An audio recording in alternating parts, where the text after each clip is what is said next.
News from ITN. Bomb blast near Army band kills 2 in St Albans.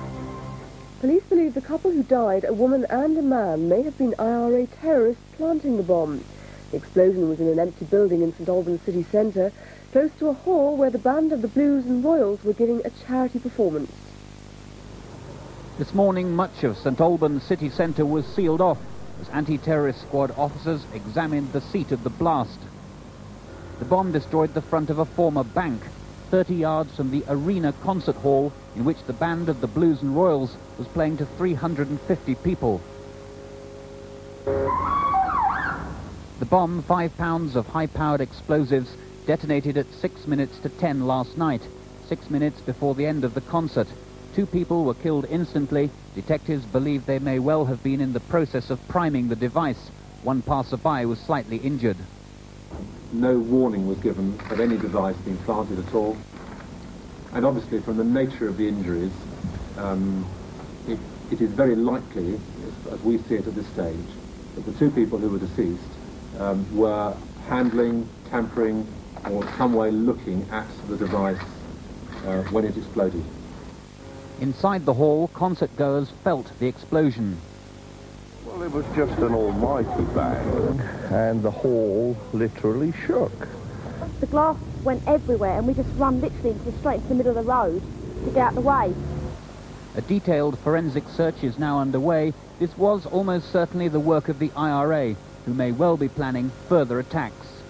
Police say they're very anxious to trace anybody who may have seen a man and possibly a woman in the city centre carrying a shopping bag last night.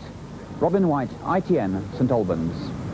There was tight security in Belfast this morning for the funerals of 4 Protestants shot dead by the IRA on Wednesday.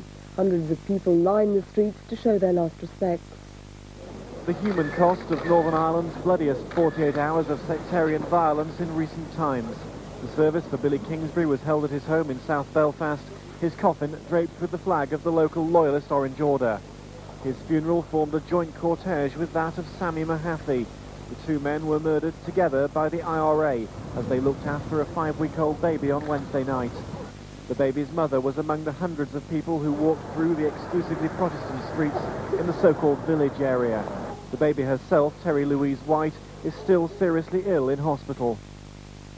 Meanwhile, a lorry full of flowers followed the coffins of 2 brothers, Stephen and Ken Lynn, gunned down by the IRA the same evening as they renovated a bungalow in the staunchly loyalist Ballysillan area. The vicar at the private service said mourners were glad to see stricter security on the streets in the wake of the heightened violence.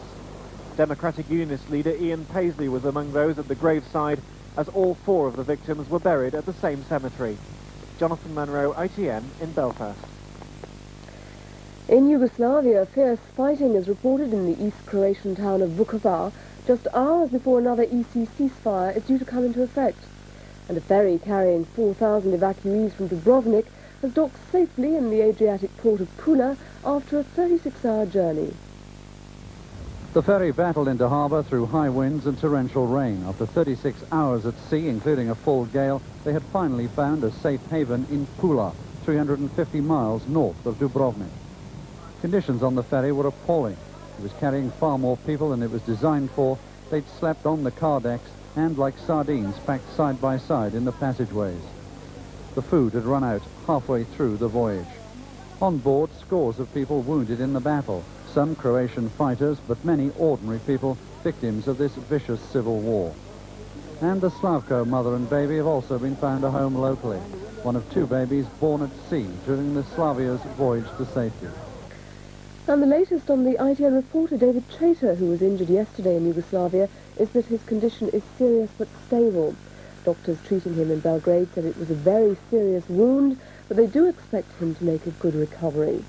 David Chater's wife, Melanie, was flown to Belgrade last night. And that's all from ITN for the moment. We're back at 5 o'clock.